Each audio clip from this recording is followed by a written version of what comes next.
अनाथ बेटा। रूपा और शेखर सरिता विहार में रहते हैं। वो अपनी जिंदगी में बेहद खुश होते हैं। दोनों का शौर्य नाम का एक बेटा भी होता है, जिस पर दोनों ही अपनी जान छिड़कते हैं। शेखर, अब तो आप शौर्य को अपनी गोद से नीचे उतार दीजिए, उसके सोने का टाइम हो रहा है। नहीं रूपा, इसे मेरे पास ही रहने दो प्लीज। मैं थोड़ी देर में इसे बिस्तर में सुला दूंगा। लेकिन कल सुबह आपकी ऑफिस में मीटिंग भी तो है ना, और इसके लिए आपको कल जल्दी भी तो निकलना होगा। जाइए, आप भी जाकर सो जाइए। क्या यार, अभी तो मेरी गोद में आया था मेरा बेटा और तुम उसे लेकर जा रही हो। बाद में कर लेना अपने बेटे से प्यार, अभी जाकर सो जाइए। रूपा शेखर से शौर्य को ले रही होती है कि तभी शौर्य रोने लगता है।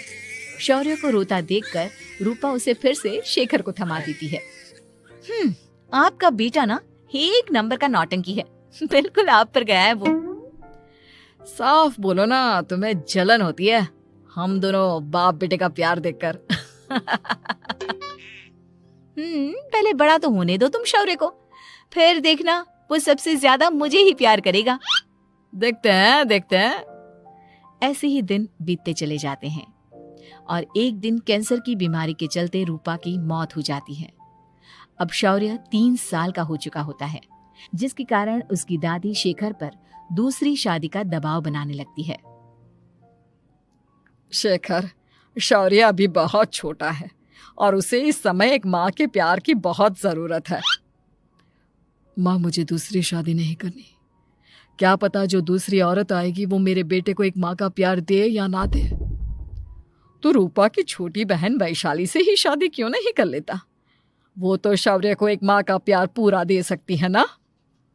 मैंने कहा ना माँ, मुझे दूसरी शादी नहीं करनी, और अपनी ही पत्नी के बहन से तो हरगिज नहीं। ऊपर से अगर रूपा देख रही होगी तो वो क्या सोचेगी? अपने लिए ना सही, लेकिन तुझे शौर्य के लिए तो शादी करनी ही पड़ेगी ना बेटा। शेखर कुछ कहता उससे पहले ही अंजुमन उसे रूपा की कसम दे देती है, जिसके आगे मजबूर होकर शेखर शादी के लिए हामी भर देता है। देखो वैशाली, मैंने तुमसे शादी सिर्फ अपने बच्चे के लिए की है। मैं चाहता हूं कि तुम उसे एक माँ का भरपूर प्यार दो। शौर्य, आपके साथ साथ मेरा भी कुछ लगता है। अगर आप मुझसे शादी नहीं भी करते तब भी मेरा प्यार शौर्य के लिए कभी कम या ज्यादा नहीं होता। शादी के कुछ दिनों बाद ही शेखर की माँ की भी मौत हो जाती है। वैशाली शौर्य को एक माँ से भी बढ़कर प्यार देती है। शौर्य को लेकर वैशाली का यूं निस्वार्थ प्यार देखकर शेखर को भी उससे प्यार हो जाता है और कुछ सालों बाद शेखर और वैशाली का भी लड़का हो जाता है। लेकिन इसके बाद वैशाली का शौर्य को लेकर बर्ताव बदलने लगता है। वैशाली, मैं देख रहा हूं तुम आजकल शौर्य का जरा भी ध्यान नहीं रख रही हो। मुझे पता नहीं था कि आदित्य के होने के बाद तुम इतना बदल जाओगी। आदित्य मेरा अपना सगा खून है और शौर्य दीदी का, फिर मैं दोनों में अंतर कैसे नहीं करूं? माँ भले ही दोनों की अलग अलग है, लेकिन पिता तो एक है ना। अगर मुझे पहले पता होता कि तुम इतनी जल्दी बदल जाओगी तो मैं कभी तुमसे शादी ही नहीं करता। हाँ, तो किसने कहा था आपसे मुझसे शादी करने के लिए? मैं थोड़ी ना आई थी आपके पास, आपकी माँ ही आई थी मेरे घर आपका रिश्ता लेकर। वैशाली, मुझे तुमसे ऐसी उम्मीद नहीं थी। गुस्से में शेखर अपना पैर पटकता हुआ शौर्य को वहां से लेकर चला जाता है। पापा, मम्मा मुझसे प्यार क्यों नहीं करती? क्या मैं उनका सगा बेटा नहीं हूँ इसलिए मुझसे प्यार नहीं करती? मम्मा नहीं करती तो क्या हुआ बेटा, पापा तो करते हैं ना आपसे प्यार। कुछ दिनों के बाद, आज तुझे खाना पीना कुछ नहीं मिलेगा, चल चुपचाप से अपने रूम में जाकर सो जा। माँ, अब भाई को खाना क्यों नहीं दे रही हो? बेटा तू आराम से खाना खा, इस नालायक की चिंता मत कर। एक दिन खाना नहीं खाएगा तो मर नहीं जाएगा ये। अगर भैया नहीं खाएंगे तो मैं भी नहीं खाऊंगा। तू अपने भाई का भक्त क्यों बन रहा है? ये तेरा सौतेला भाई है, सगा नहीं जो तू लक्ष्मण बन रहा है। माँ, आपको इतना भी नहीं मालूम? श्री राम और लक्ष्मण सगे भाई नहीं थे। श्री राम माता कौशल्या और लक्ष्मण माता सुमित्रा की कोख से जन्मे थे। दोनों के सिर्फ पिता एक थे लेकिन माँ अलग थी। मुझे ज्यादा ज्ञान देने की जरूरत नहीं है, ये सतयुग और त्रेता युग नहीं है, समझे? आया बड़ा भाई का चमचा। इतना कहकर वैशाली वहां से चली जाती है। जिसके कुछ टाइम बाद शिखर वहां आता है और आदित्य उसे सारी बात बताता है। मुझे माफ कर दो शौर्य, तुम्हारी माँ के जाने के बाद मुझे दूसरी शादी का फैसला करना ही नहीं चाहिए था। अगर मैं दूसरी शादी नहीं करता तो शायद आज तुम्हारी ये हालत ना होती। नहीं पापा, अगर आप शादी नहीं करते तो मुझे आदित्य जैसा छोटा भाई कभी नहीं मिलता। थैंक यू मुझे इतना अच्छा भाई देने के लिए।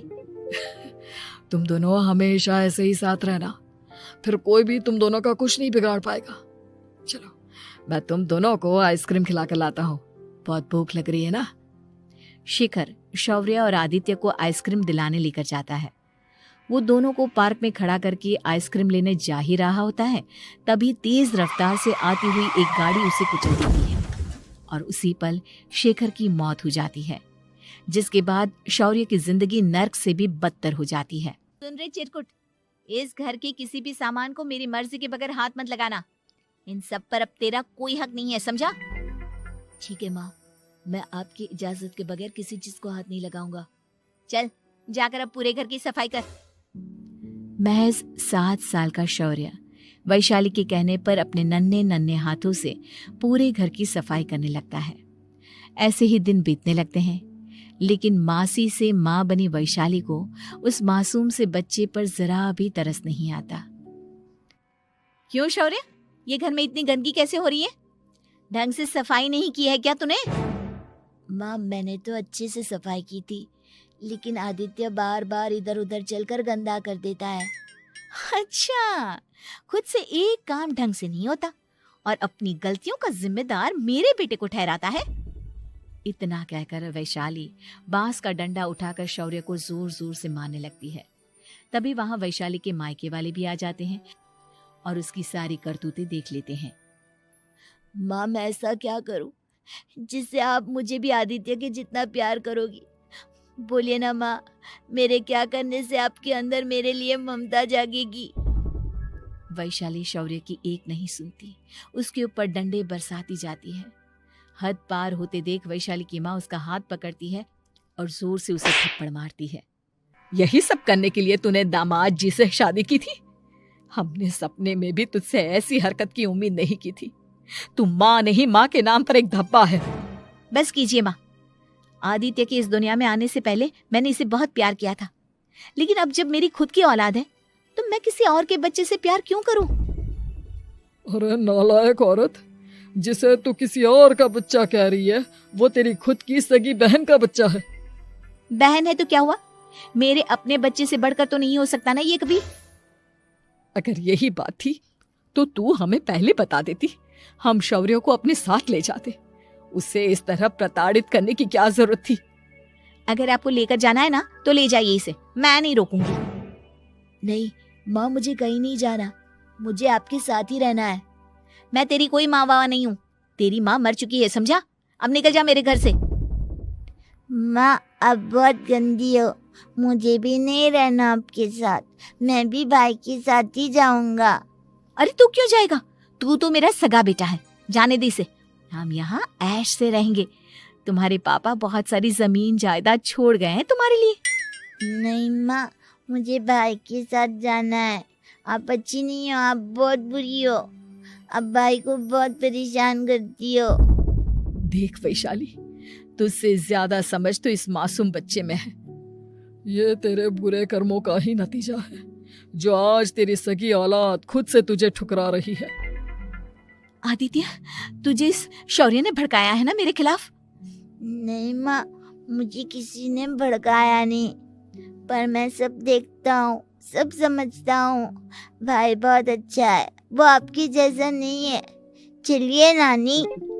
इतना कहकर वैशाली के मायके वाले आदित्य और शौर्य को अपने साथ ले जाते हैं और इस तरह वैशाली बड़े से घर में अकेली पड़ जाती है।